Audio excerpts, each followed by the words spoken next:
আজ আপনাদের বেগুন দিয়ে দুর্দান্ত স্বাদের দই বেগুন বানিয়ে দেখাচ্ছি। এর জন্য প্রথমে একটা পেস্ট বানিয়ে নিতে হবে। সামান্য পুদিনা পাতা, সঙ্গে একটা কাঁচা লঙ্কা আর অল্প একটু আদা। এই আদাটা টক দইয়ের সঙ্গে মিশে গেলে দারুণ একটা ফ্লেভার আসে।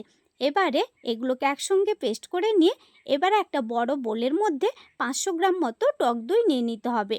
সঙ্গে সামান্য লবণ ও 2 চামচ চিনি দিয়ে ভালো করে ফিটিয়ে নিতে হবে। প্রয়োজনে অল্প একটু জল দিয়ে ভালো করে ফিটিয়ে এবারে আগের থেকে পেস্ট করে রাখা আদা, কাঁচা লঙ্কা ও পুদিনা পাতাকে দিয়ে আবারও একবার ভালো করে ফিটিয়ে নিতে হবে।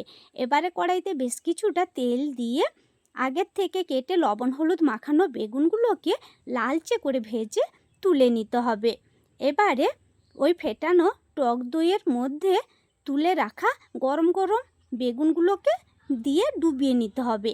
এরপর কড়াইতে সামান্য সর্ষের তেল দিয়ে 2টো শুকনো লঙ্কা, কালো জিরে আর কারি পাতাকে ফোড়ন দিয়ে ওই ফোড়নটাকে নিয়ে সঙ্গে সঙ্গে গরম অবস্থায় ওই দই বেগুনের মধ্যে দিয়ে মিশিয়ে নিতে হবে।